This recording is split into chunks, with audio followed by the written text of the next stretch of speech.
The cabin lights were dimmed to a soft amber, the kind meant to calm nerves during descent, but nothing about the final approach into Denver felt calm. Outside the oval window beside seat 18A, the Rocky Mountains cut jagged silhouettes against a bruised purple sky. Snow clouds dragged their bellies low, and turbulence rolled through the aircraft in steady, muscular waves. Overhead, bins creaked. A baby cried somewhere behind the wing.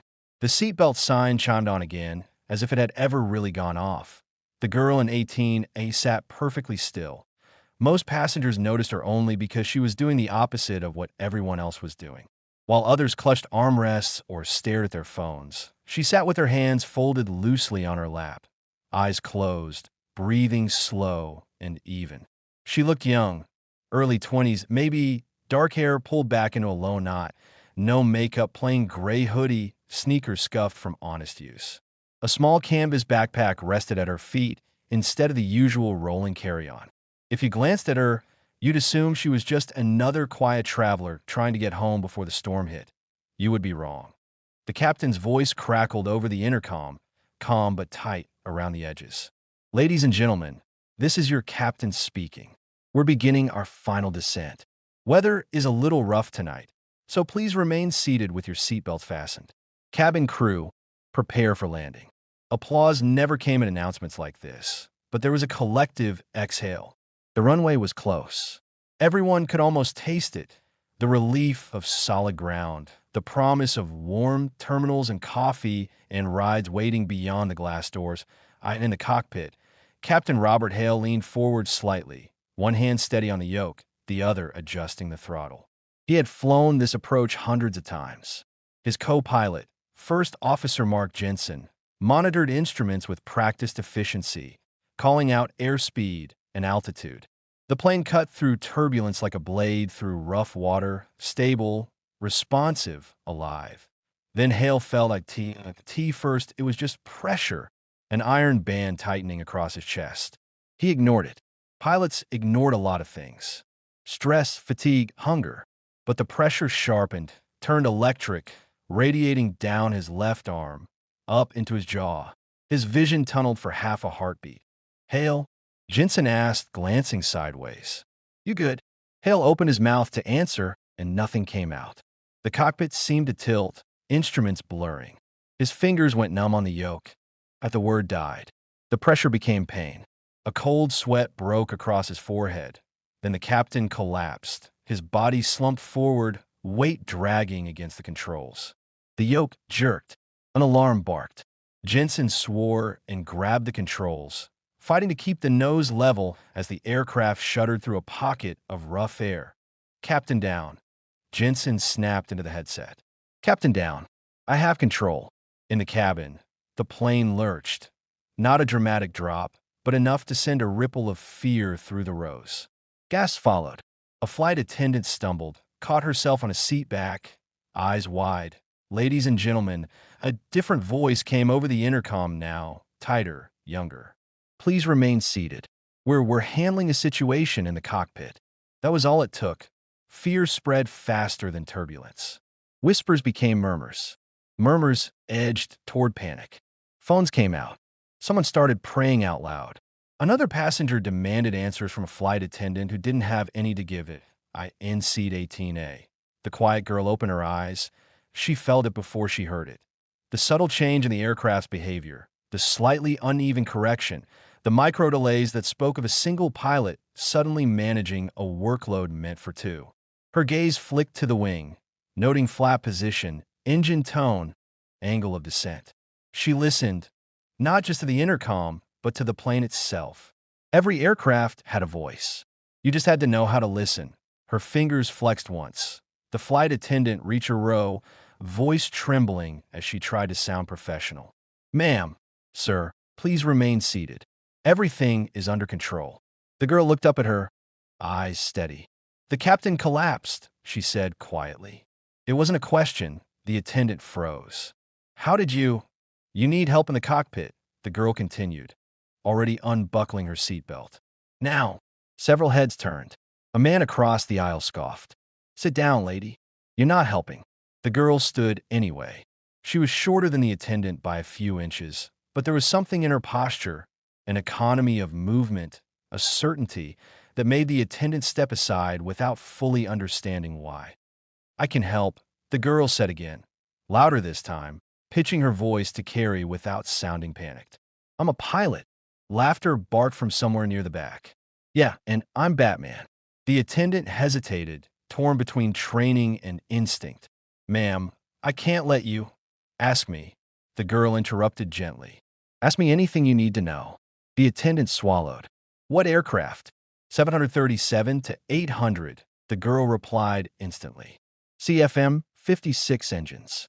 "You're on final approach into Denver. ILS set. Runway likely 34L or 35, depending on wind. Weather's pushing crosswind from the west." Silence fell around them. The attendant's eyes widened. "How do you know?" "Because I've flown it," the girl said. "More times than I can count." Another jolt rocked the cabin. Somewhere, someone screamed. The attendant didn't hesitate anymore. She grabbed the interphone, voice shaking as she spoke to the cockpit. "Mark, there's a passenger here. She says she's a pilot. She knows the aircraft." A pause. Static. Then Jensen's voice, strained and alone. "If she can read instruments and follow instructions, send her. I need all the help I can get." The attendant looked at the girl. "What's your name?" "Lena," she said. "Just Lena." They moved fast. The aisle felt longer than it ever had. Passengers pressing back into their seats as the unlikely pair hurried forward. Someone reached out, grabbing Lena's sleeve. "Don't leave us," a woman pleaded, eyes wet. Lena squeezed her hand once. "I won't." The cockpit door opened to controlled chaos. Alarms chimed. Jensen wrestled with the controls, jaw clenched. The captain lay slumped in his seat, oxygen mask askew, face ashen. "Thank God." Jensen breathed when he saw her. Okay. Seat, can you handle radios?" "Yes," Lena said, already strapping in. Her hands moved with practiced familiarity, fingers dancing over switches and dials without hesitation. She scanned the instrument panel in one sweeping glance, absorbing data like a sponge. "Altitude," she asked. 7,000, descending. Jensen replied. "Airspeed's a little hot." Lena noted calmly. "I'll manage comms. You fly." She keyed the radio. "Denver Tower, Flight 482. We have a medical emergency in the cockpit. Captain incapacitated. Request priority landing." The response came quick. "Flight 482, Denver Tower, you're clear to land. Runway 34L. Emergency crews standing by." Lena acknowledged, then glanced at the captain. "How long ago?" 2 minutes, Jensen said. "Maybe 3. She nodded once. "Okay." As if it were just another day. Below them, the runway lights cut through the gloom, a glowing path home. But the wind kicked harder now, slamming into the fuselage, pushing the nose off centerline. Jensen corrected, jaw tight. "Crosswind's nasty," he muttered. "I've got eyes," Lena said. "You're a hair right." Easy. The plane bucked. A warning tone sounded. "Sync rate," the system intoned. "I see it," Jensen snapped. Correcting, Lena said, her voice anchoring him. "You're doing fine. Don't fight it. Work with it." Passengers held their breath as the ground rushed up, unaware that the quiet girl from seat 18A was now the thin line between fear and disaster. And Lena? She felt something she hadn't felt in a long time. Purpose. The airport that night never truly slept, but for Lena, time slowed the moment she stepped into the cold parking structure. The echo of her footsteps followed her between concrete pillars, each step grounding her back into herself after the storm of attention, noise, and emotion she had walked through moments earlier. The smell of jet fuel lingered faintly in the air, carried by the wind like a reminder that the sky never really lets go of those who belong to it. She sat inside her car for a long moment without starting the engine. Her hands rested on the steering wheel, fingers loose, relaxed. But beneath that calm, memories stirred. Not fear, not regret, just awareness. The kind that never truly fades. Inside the terminal behind her, passengers reunited with families, clutched coffee cups, posted shaky videos online, and told the same sentence again and again. We almost didn't make it. They would say it with laughter, with tears, with awe. They would say it for years. For Lena, it was different. She didn't think about how close it had been. She thought about how quickly everything had aligned once it mattered. Training, instinct, responsibility. Those things didn't ask permission. They simply rose when needed. Her phone vibrated in the cup holder. She ignored it. Then it vibrated again and again. Finally, she picked it up. Unknown numbers. Missed calls. Messages piling on top of each other. News producers. Airline representatives. Names she didn't recognize. Names she did. Point one message sat at the bottom of the list, untouched. She didn't open it yet. Instead, she started to see ARBY morning. The story had become something else entirely. What had begun as a factual report had transformed into a legend, inflated by speculation and emotion. Clips looped endlessly. The aircraft landing, the applause, the blurry video of Lena walking down the aisle with her hood up, her face half hidden, expression unreadable. Commentators debated. Is it even possible for a passenger to assist in a landing? Was this an extraordinary coincidence? Or something more? She seems trained. Lena watched none of it. She slept through most of the day, exhaustion finally catching up with her. When she woke, sunlight filtered through thin curtains, painting soft lines across the bare apartment floor. The place wasn't home. It wasn't meant to be. Just a pause between destinations. She brewed coffee, sat on the floor, let the quiet settle. Her phone buzzed again. This time, she read the message. Stripe 6. They're asking questions. Not officially. Yet. But they know it was you. Lena closed her eyes. She hadn't used that call sign in years. It belonged to a different life. A life measured in sorties and coordinates instead of grocery lists and rental agreements. She typed back, Lena, I didn't break any rules. The reply came fast to Stripe 6. You never did. That was never the problem. She set the phone down. Outside, a plane crossed the sky, contrails slicing cleanly through the blue. Lena tracked it unconsciously, noting altitude, trajectory, engine note. Old habits didn't die. They just learned to live quietly. 3 days after the landing, the knock came to IT. Wasn't aggressive. It wasn't hesitant either. IT was deliberate. Lena knew who it was before she reached the door. She opened it without checking. Two people stood there, a man and a woman, both dressed casually, both carrying themselves with the unmistakable posture of those who had once worn uniforms and never truly took them off.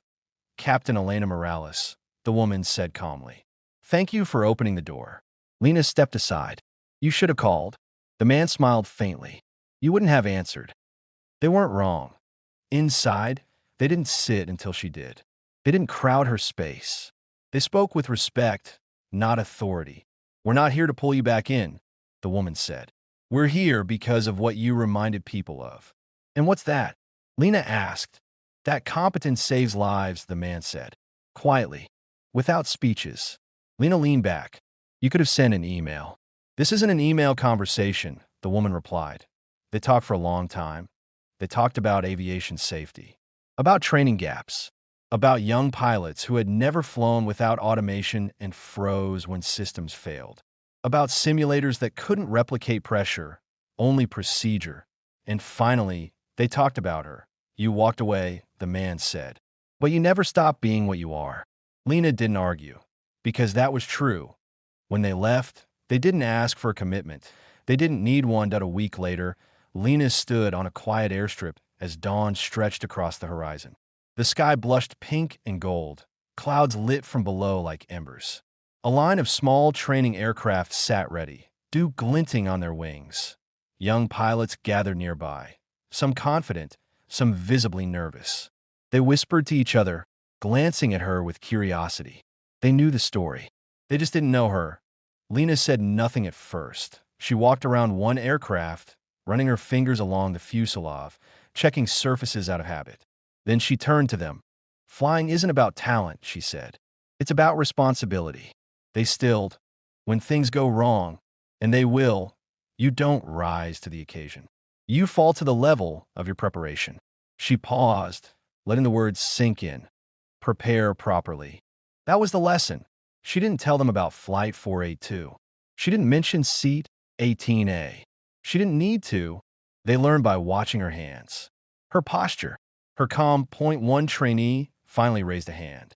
Ma'am, were you scared that night? Lena met his eyes. No, she said. I was ready. Meanwhile, the passengers of Flight 482 returned to their lives changed in ways they couldn't fully explain, that a man who had postponed calling his daughter finally dialed her number, that a woman who had always feared flying booked another trip, refusing to let fear win, that a boy told his classmates about the quiet woman who saved them, insisting heroes didn't always look like heroes. And somewhere among them, someone searched for the channel that told stories like this. Stories of women whose courage didn't need uniforms or applause. Stories of strength that waited patiently until the world needed it. Lena never became famous. She turned down interviews, declined awards, let the headlines fade. But sometimes, late at night, she'd receive a message from a former passenger. I still think about that landing. I sleep better knowing people like you exist. Thank you, she replied in none of them. Not because she didn't care, but because she knew something they didn't. That courage wasn't rare. It was just quiet. If you're watching this story unfold right now, you're already part of it. Welcome to Her Brave Stripes, a channel dedicated to the unseen strength, calm courage, and silent heroes who step forward when everything is on the line. If stories like Lena's move you, subscribe to Her Brave Stripes and stay with us. And tell us in the comments, where are you watching from today?